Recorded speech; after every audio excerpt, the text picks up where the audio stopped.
Tiger pulled out an old contract and placed it on the table. "This is my first Nike deal from 1996, $40 million over 5 years," he said quietly. "Today, my lifetime Nike contract is worth over $500 million.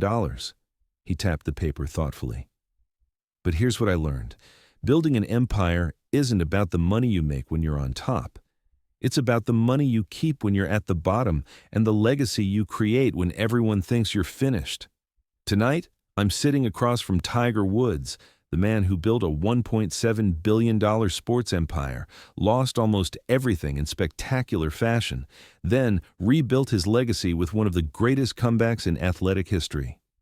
With 15 major championships, over $120 million in annual earnings at his peak, and a lifetime Nike deal worth $500 million, Tiger didn't just dominate golf, he revolutionized what it meant to be a global sports superstar.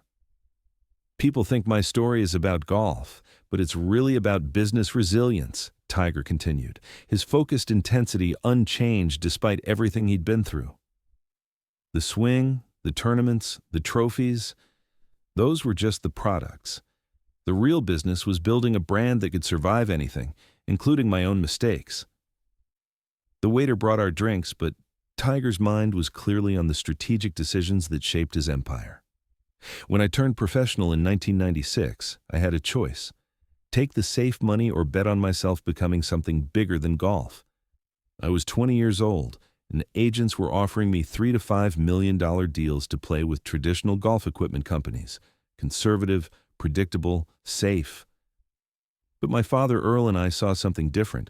We saw that golf was about to change, that sports marketing was evolving, and that the right partnership could transform not just my career, but the entire sport. Tiger showed me articles from 1996 analyzing his risky decision to sign with Nike despite their limited golf presence. Nike offered $40 million over 5 years plus equity and performance bonuses. The golf establishment thought I was crazy. Nike made shoes and basketball gear, not golf clubs. But Phil Knight and I saw the same vision.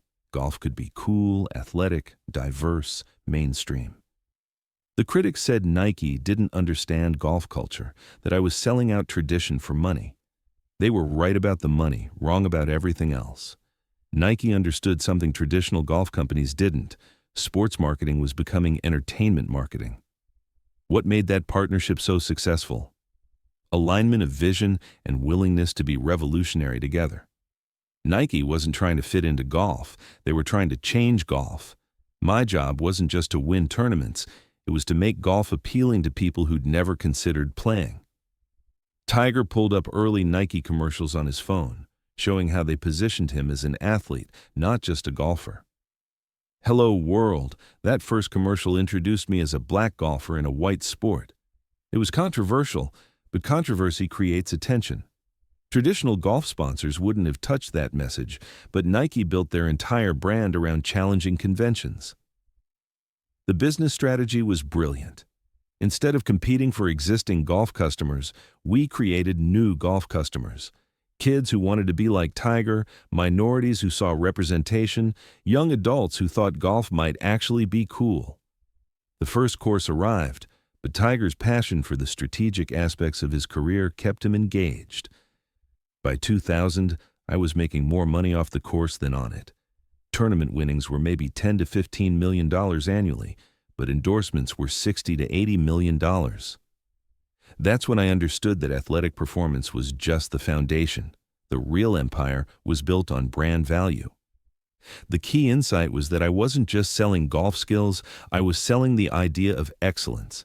Nike could use my image to sell everything from shoes to golf balls to workout gear, because the brand represented transcendent performance. How did you maintain that brand value during your dominant years? Obsessive attention to every detail that affected public perception. Training, diet, media appearances, charity work, course design business, restaurant investments, everything had to reinforce the Tiger Woods Excellence brand. I treated my public image like a Fortune 500 company's reputation. Every decision was evaluated for its impact on long-term brand value, not just immediate results. That discipline is what allowed the Nike partnership to grow from $40 million to over $500 million lifetime value. Tiger showed me his diverse business portfolio from his peak years: course design, restaurants, charitable foundation, investment partnerships.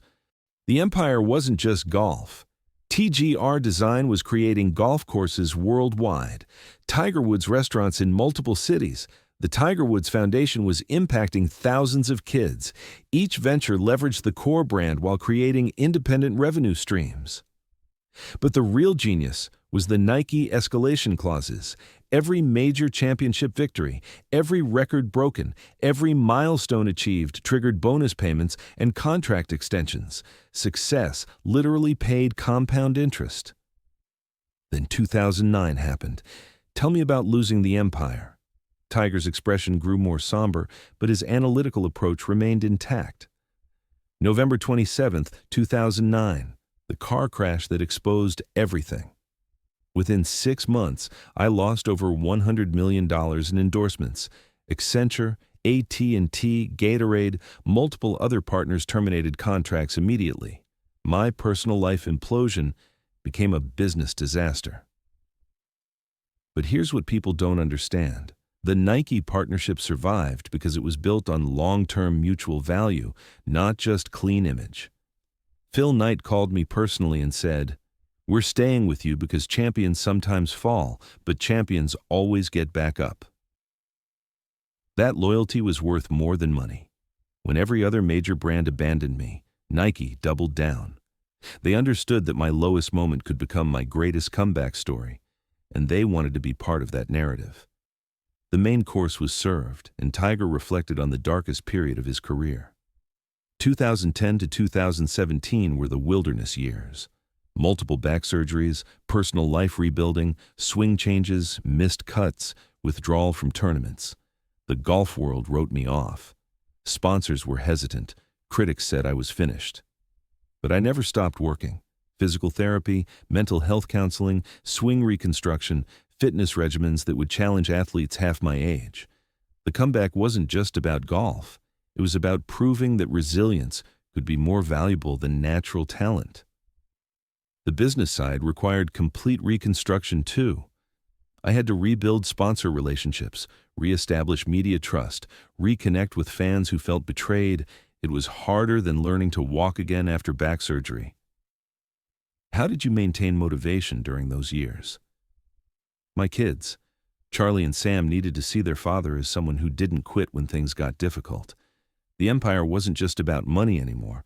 It was about legacy, about showing them that mistakes don't define you, responses do.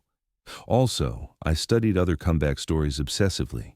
Muhammad Ali, Michael Jordan's baseball sabbatical, Apple's resurrection under Steve Jobs. Every great comeback required the same elements: acknowledging failure, making genuine changes, and then performing at an elite level when it mattered most. Tiger showed me training videos from 2017 to 2018, documenting his physical and mental preparation.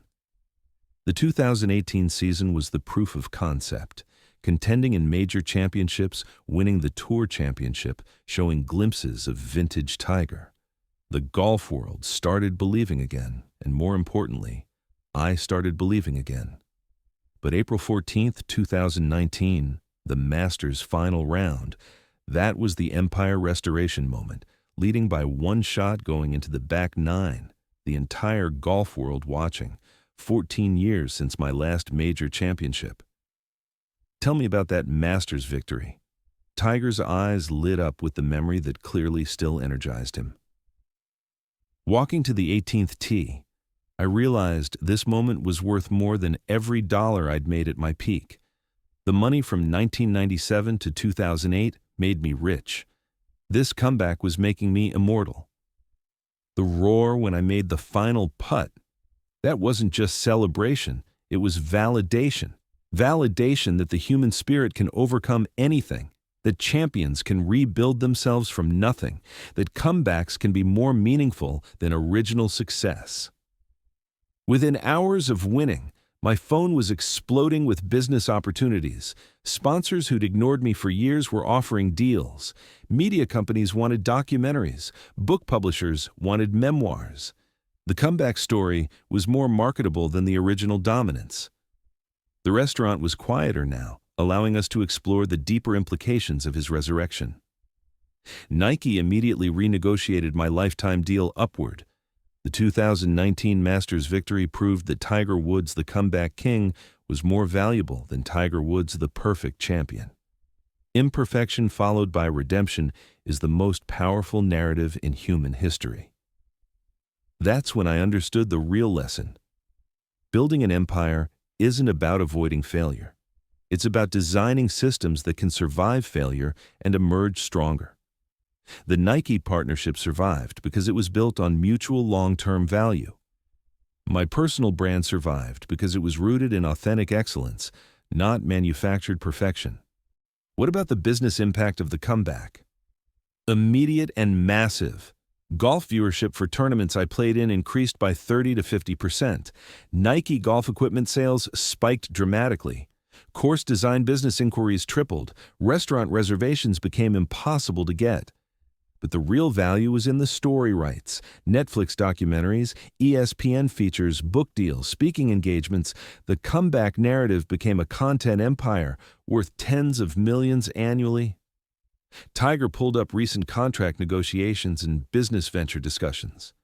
Now I'm 47, playing limited golf, but the empire is stronger than ever. The lifetime Nike deal provides generational wealth. Course design business is global. Investment portfolio has diversified beyond sports.